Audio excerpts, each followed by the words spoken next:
Merci de prendre le rendez-vous de l'actualité sur Eden TV. Mesdames et messieurs, bienvenue dans ce journal. Au sommaire, le porte-parole du gouvernement, Wilfried Léandre Rumbedi, s'est prononcé sur les mesures prises par le gouvernement pour éviter à l'avenir un drame à l'image de celui de Sémé-Craké. Vous le suivrez dans ce journal. Lancement officiel du salon des banques, assurances et microfinances hier à Cotonou. Objectif, assurer une meilleure visibilité aux dites entreprises. Et puis, hors de nos frontières, les coopérations bilatérales ont été au cœur des échanges entre Vladimir Poutine et le président du Soudan du Sud, Salva Kiir, au Kremlin. On en parle en fin d'édition.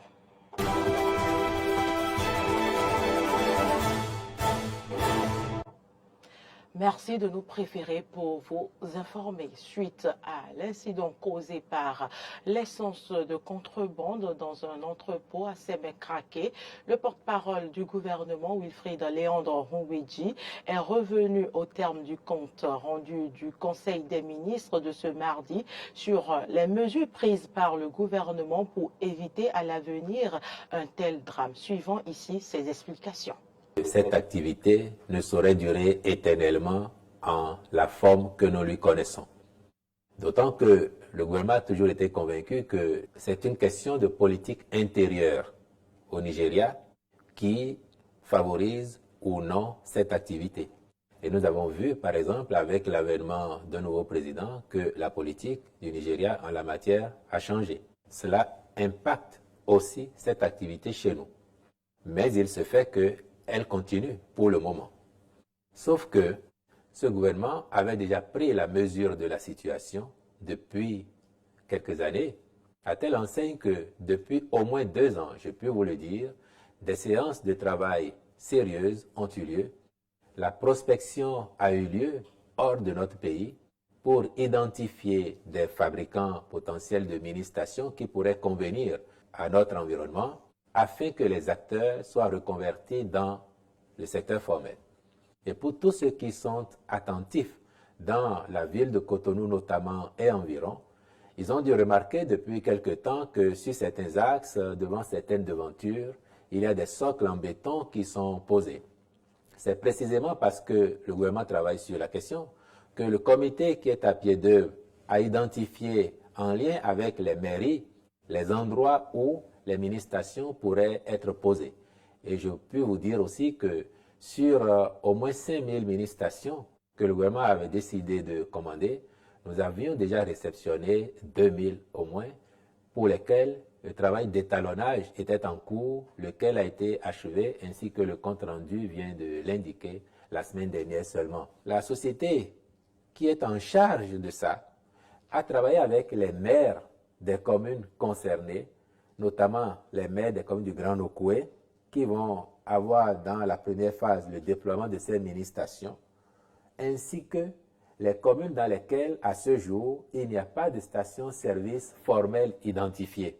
Donc cette conjoncture malheureuse qui fait que nous avons perdu des concitoyens, mais aussi nos voisins de l'Est en ont perdu, et je m'incline à nouveau devant leur mémoire, cette conjoncture négative vient indiquer que le gouvernement a eu raison d'anticiper sur cette question et d'envisager déjà des mesures pour sécuriser cette activité, mais surtout pour formaliser le secteur. Depuis ce samedi, l'équipe gouvernementale en charge de la question a multiplié les rencontres avec les acteurs pour s'entendre avec eux définitivement sur la nécessité, je dirais l'impératif de passer à la formalisation, de réorganiser le circuit de la distribution afin que, encore une fois, cela ne se produise plus. Et pour le point qui a été fait au gouvernement, ces acteurs sont aujourd'hui assez bien disposés à accompagner cette dynamique de formalisation et de sécurisation de l'activité de distribution de produits pétroliers. Le directeur de l'inclusion financière représentant le directeur général du secteur financier a procédé hier à Cotonou à l'ouverture du salon des banques, assurances et microfinances. L'événement, qui est à sa première édition, vise à donner plus de visibilité à ces 3 institutions du secteur financier ainsi qu'à leurs produits. Clémence Tonocoin pour le compte rendu. Les banques, assurances et microfinances sont à l'honneur pendant 2 jours à l'occasion de ce salon. Le promoteur de l'événement offre ainsi aux acteurs de l'industrie financière un lieu propice aux rencontres, aux discussions et aux collaborations dans le but de faciliter le développement de partenariats solides et durables. Ce salon est le reflet de l'importance grandissante du secteur bancaire, de l'assurance et de la microfinance dans notre économie. Ce salon est donc une vitrine exceptionnelle pour les entreprises du secteur qui peuvent présenter leurs produits et services et ainsi renforcer leurs relations commerciales. Il offre également une opportunité unique d'échanger et de partager des connaissances sur les dernières tendances et évolutions du marché. En effet, l'industrie financière en constante évolution et nous devons nous adapter en permanence aux nouvelles technologies. Les banques, les compagnies d'assurance et les institutions de microfinance doivent innover sans cesse pour rester compétitives et répondre aux attentes toujours élevées de leurs clients. La problématique de la compréhension des services que peuvent offrir les institutions du secteur financier, que sont les banques, les assurances et les microfinances, ne sera pas occultée. Pour qu'une économie prospère, il faudrait qu'il y ait des institutions pour accompagner les entreprises qui sont dans le besoin de financement. Et dans ce secteur, animé par les banques, les assurances et les institutions de microfinance, il y a des efforts qui sont faits pour que les entreprises puissent un tant soit peu bénéficier d'accompagnement pour pouvoir concrétiser leurs projets. Ce creuset, dont la toute première édition est en train de se tenir ce jour, permettra aux divers acteurs de se retrouver et d'échanger sur les problématiques qui touchent le développement du secteur financier au Bénin.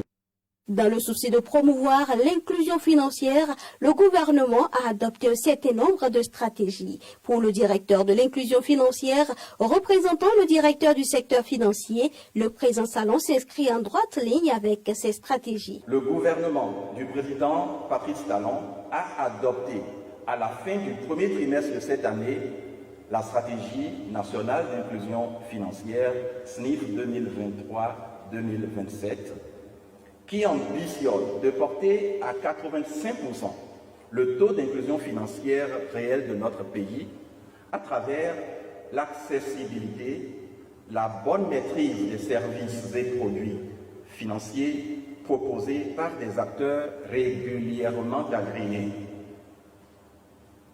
Le troisième axe de cette stratégie porte sur la promotion de l'éducation financière, c'est-à-dire ce que nous vivons ces 2 prochains jours dans ce salon.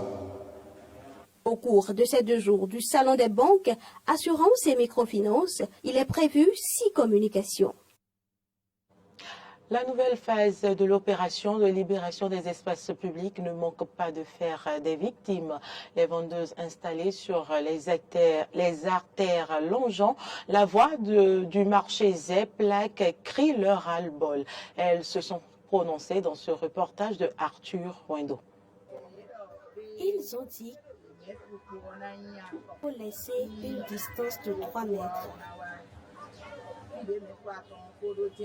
Ils l'ont dit, mais la réalité est tout autre ici. À Zeplac, plus précisément sur la voie du marché. Certains étalages sont toujours ici, placés à leurs endroits habituels. Malgré cela, les plaintes ne cessent d'être enregistrées. Il y a 3 jours, ils ont commencé par nous renvoyer de la voie. Très mal propre. Il y a de la boue, des matières fécales un peu partout. Le marché n'est pas grand. Depuis le matin, je n'ai rien vendu parce que je ne peux pas étaler mes marchandises. Ils ont enlevé ma tôle que j'ai placée devant ici. les dégâts qu'ils m'ont causés ne sont pas si graves. Si pour certains, c'est une mauvaise démarche, pour d'autres par contre, c'est une bonne chose. C'est bon parce que les dames ne peuvent rester dans le marché même. Elles préfèrent venir rester au bord de la voie, alors que le bord de la voie est un peu trop risqué. On a des camions qui tournent au niveau du carrefour pour aller au pont bascule de Yopor. Ce qui fait que souvent, dans le fait de tourner, c'est un peu risquant. On voit les camions passer juste au bord du goudron et à tout moment, ça peut dévier. Le marché là, c'est un peu proche sur la voie. Si on laisse les gens rester sur la voie là, tu vois que ça va causer un dégât. C'est pourquoi on a dit de rentrer dans le marché. C'est notre intérêt. Si tu es à la voie, si ça va passer, il y a un accident ici. Il veut bon, il y a un accident. Mais qui va supporter ça? C'est eux-mêmes qui vont supporter. Qui vendent quoi? Tu vends gari ou bien sur la ville. Est-ce que ça peut te supporter? Ça ne doit te supporter. L'occupation anarchique des artères est due à plusieurs situations. Selon les occupants, les responsables à divers niveaux ont aussi un rôle à jouer afin de permettre le respect strict des réglementations en vigueur. Toujours de venir indiquer les gens, de bien installer les gens dans le marché pour ne pas arriver au bord de la route. Parce que pour rester au bord de la route, là, c'est pas pour de rester dedans. Mais il n'a qu'à vous arranger dans le marché. Le marché là aussi, il y a des bas-fonds, c'est pas bien cela. Il n'a qu'à bien arranger ça. Parce que les gens disent que quand si la pluie tombe là, il dit qu'il y a plein de l'eau dedans. C'est de demander aux autorités de la commune, de l'arrondissement de venir un peu aménager le marché. Quand il y a tellement de la boue que c'est très difficile de rester à l'intérieur. Il y a ça aussi qui amène les dames vers le port. Et aussi, il se fait que la couture qui est devant le marché ne laisse pas trop d'entrée. Donc on est obligé de passer seulement aux deux portails. Et parfois les bonnes dames exposent jusqu'au portail. Donc s'ils peuvent aussi ouvrir quelques entrées supplémentaires, ce serait un peu bien pour le marché de cette là. Le processus de libération des artères est bien, mais il faudrait beaucoup plus impliquer la population dans son déroulement. Instant entretien avec Peggy Ludovic Dagba. Il est le rédacteur en chef de Radio Diaspora FM et Eden Télévision, analyste politique. Peggy Ludovic Dagba, bonjour. Bonjour à vous, Carole Olaïe. Bonjour, chers amis téléspectateurs. Alors, le drame de la semaine dernière continue de faire réfléchir et gouvernants et population. Votre analyse, Peggy Ludovic Dagba. Carole Olaïe, il faut dire que c'est un mal, on ne va pas dire congénital, mais qui gangrène le Bénin depuis des lustres. Je veux parler de l'essence frelatée. Et vous savez très bien que l'essence est un produit dangereux, dont les fausses manipulations ne pardonnent pas. Et c'est ce qui est arrivé ce samedi dernier, où dans cet entrepôt, il y a eu l'incendie qui s'est déclaré. Et vous avez vu, ça n'a pas raté. On a eu près d'une trentaine, exactement 36 morts, avec une trentaine de blessés. Et là, franchement, c'est des familles qui sont éplorées. Le niveau de pauvreté est extrême. De telle sorte qu'au Bénin, on ne calcule plus, on ne cherche plus à comprendre avant de chercher l'appétence coûte que coûte, et dans tous les domaines. Il y a des domaines à risque, dont celui de l'incendie. J'allais dire dont celui de l'essence frelatée. Voilà, le Bénin a payé un lourd tribut à ce fameux produit depuis des années. Je ne sais pas si vous vous souvenez encore de cet incendie qui a été déclaré par évidemment les méfaits de l'essence à Delopo, en plein midi, il y a de cela quelques années en arrière, où c'est, un conducteur qui, ma foi, transportait l'essence frelatée, qui allait heurter, le dispositif installé par un mendiant dans le feu de Delopo. Et très rapidement, les véhicules ont pris. L'incendie a pris. Et franchement, on a vu des images horribles, des images insoutenables. Vous voyez des êtres humains debout, mais voir leur peau s'effilocher. C'était le cas également samedi dernier. C'est intenable. Et je pense que des mesures importantes doivent être prises pour sécuriser désormais cette affaire. Tout le monde sait, on se rend compte évidemment de l'utilité de la chose, surtout le coût abordable aux abords des voies. Mais va-t-on continuer comme ça? Aller dans les autres pays, ce n'est pas comme ça. Et c'est exposé. Et vous savez que l'essence, quand on est en train de la verser dans le réservoir, il y a des gaz qui s'échappent, des gaz qui sont extrêmement futiles et qui peuvent très rapidement prendre feu, rien que sous l'effet de la chaleur. Donc, il y a matière à réfléchir pour trouver la formule. Et je pense que l'une des solutions proposées, c'est les mini-stations au Bénin. Pensez-vous que c'est évident avec le comportement des Béninois que nous connaissons? Se mettre ensemble, s'unir pour pouvoir créer une entreprise, est-ce que c'est déjà aisé, c'est déjà facile? Permettez-moi déjà de, voir la faisabilité de la chose. Je voudrais dire déjà que ce n'est pas nouveau. Ce n'est pas une nouvelle solution. Le régime des fonds en a été, le chantre, et la promu, malheureusement, c'est encore des gros bonnets qui étaient venus s'en accaparer. C'est-à-dire ceux qui ont beaucoup d'argent, c'est eux qui sont encore allés prendre les agréments pour sous-traiter avec les menus-frutins qui n'ont pas les moyens. Je crains simplement que ça ne soit la même chose encore maintenant, parce que ce n'est pas à la portée du petit vendeur. C'est des millions, l'agrément.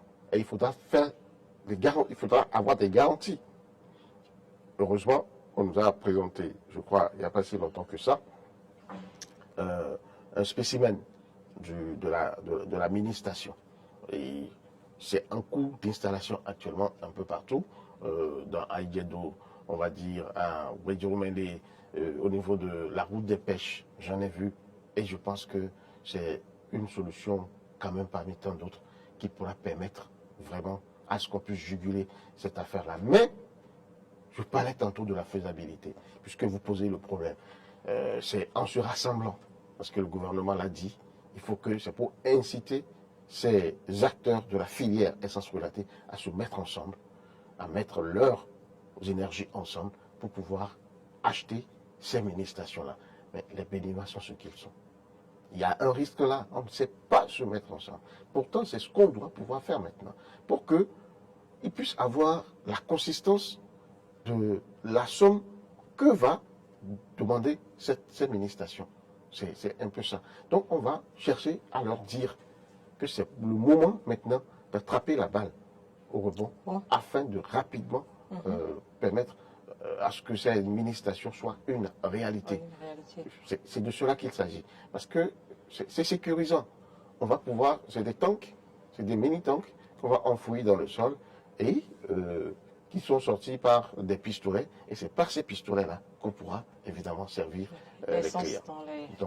Donc je pense que c'est une solution, mais le risque est là, et que je soulève que, il ne faut pas que les gros bonnets, les pourvus, ceux qui ont encore des montagnes de millions, n'investissent pas encore ce secteur-là pour déplumer les acteurs réels, parce que c'est des milliers de familles qui vivent de cette activité. Tout à fait. Je vous assure, il nous arrive d'aller nous approvisionner au bord de la voie, mais c'est des habitats de fortune qui les abritent. Vous voyez juste un étalage, on a une table avec peut-être un dispositif à carreaux dans lequel on met les bouteilles simplement. Et on vient vous. Imaginez quelqu'un qui, heureusement que les cigarettes ne pullulent plus, sinon quelqu'un qui fume et qui passe à côté. Juste l'étincelle qui va passer.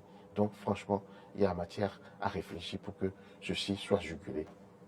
Alors, l'autre information à aborder au cours de cet entretien, il y a eu tentative de coup d'État au Burkina Faso dans la nuit du mardi à mercredi. Les populations des grandes villes étaient dans les rues.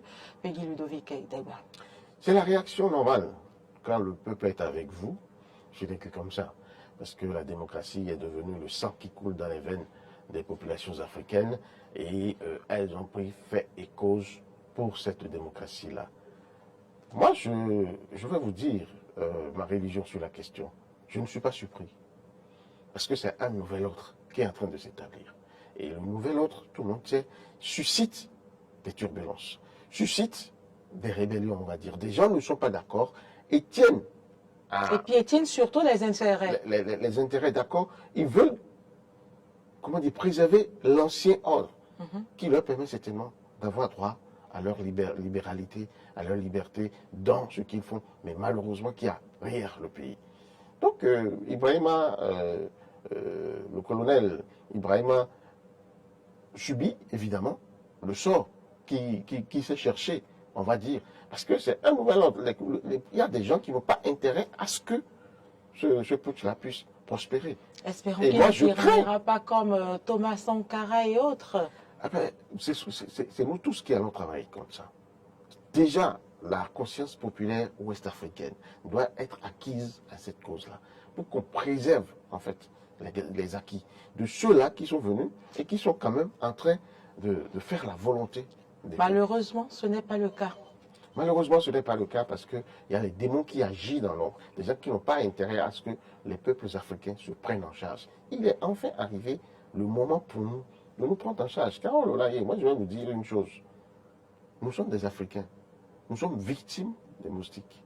Oui ou non? Oui. Le paludisme, c'est notre sida à nous, en Afrique. Tout à fait. Mais quel est le produit typiquement africain qui lutte efficacement contre le paludisme? Color. Jusque-là, on n'a pas été capable. Évidemment, ça... Merci, Comment c'est vrai, c'est une réalité. Merci de sortir ce fameux produit que Dieu nous a donné.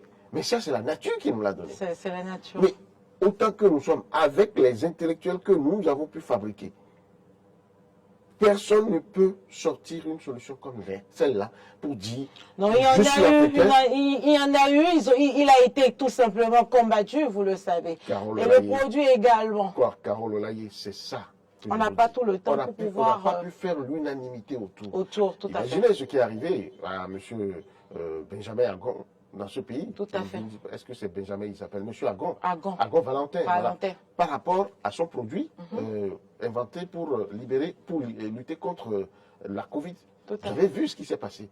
Un État autre que le Bénin a même demandé à avoir ce produit, mais très rapidement la communauté internationale s'est dressée contre et ça a été battu en brèche. Voilà le sort auquel nous sommes livrés et nous avons intérêt à nous regarder et franchement à prendre des décisions qui s'imposent.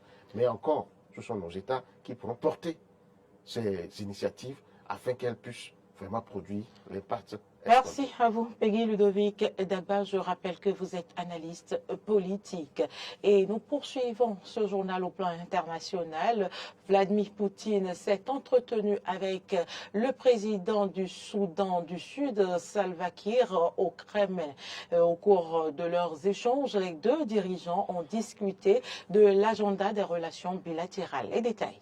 Un coup d'accélérateur a été donné au développement des relations entre le Soudan du Sud et la Russie. Salva Kiir, le président sud-soudanais, est arrivé à Moscou pour une visite officielle. Une première dans l'histoire des relations bilatérales. Au tout début de la rencontre, le président russe Vladimir Poutine a présenté sa vision sur la dynamique des relations bilatérales. Écoutez. Les relations entre nos pays évoluent de façon très intense. Nous avons été l'un des premiers pays qui ont reconnu l'indépendance du Soudan du Sud. Et j'aimerais dire que nous pensons qu'il y a beaucoup de choses à faire. Tout d'abord dans le domaine du développement économique, parce que nous avons eu une petite réduction dans les échanges l'année dernière. Et nous témoignons le fait aujourd'hui que les échanges continuent à augmenter. Vladimir Poutine a prêté une attention particulière au développement des liens bilatéraux dans le domaine de la sécurité. Évidemment, nous comprenons que l'évolution consécutive est liée avec la sécurité, avec la résolution de tous les problèmes que vous avez hérités du passé. Et pour cette raison, nous allons tout faire pour vous soutenir dans ce domaine. À son tour, le président sud-soudanais a remercié Vladimir Poutine pour son chaleureux accueil et a insisté sur la nécessité absolue de travailler conjointement avec la Russie. Nous allons travailler ensemble, avec vous, avec la Fédération de Russie. Aujourd'hui, la situation dans le monde nous montre que seul, personne ne peut réussir. Tout juste avant la rencontre officielle, Salva Kiir avait déposé une gerbe de fleurs à la tombe du soldat inconnu. Un geste qui démontre l'attitude du chef d'État sud-soudanais à l'égard de son partenaire russe et de son histoire. Rappelons que le Soudan du Sud est l'État le plus jeune d'Afrique. Il est devenu indépendant en 2011 à la suite d'une guerre civile au Soudan. Et depuis 2016, la Russie et le Soudan du Sud coopèrent étroitement en matière d'énergie. La Russie aide notamment le Soudan du Sud à développer les domaines pétroliers et énergétiques du pays. Une série de projets impliquant la participation russe sont également en cours de réalisation. En 2016, toujours un accord avait été signé entre les deux pays afin de promouvoir la coopération militaro-industrielle. Un autre fait qui contribue largement au développement des relations bilatérales. Le Soudan du Sud ne soutient pas les sanctions unilatérales imposées par l'Occident à la Russie. D'ailleurs, le Soudan du Sud est lui-même soumis aux sanctions internationales et un embargo sur les armes. Le soutien de Moscou dans la question de la levée de toutes ces restrictions serait donc vital pour Djouba. C'est tout pour cette édition. Merci pour l'attention. À très bientôt.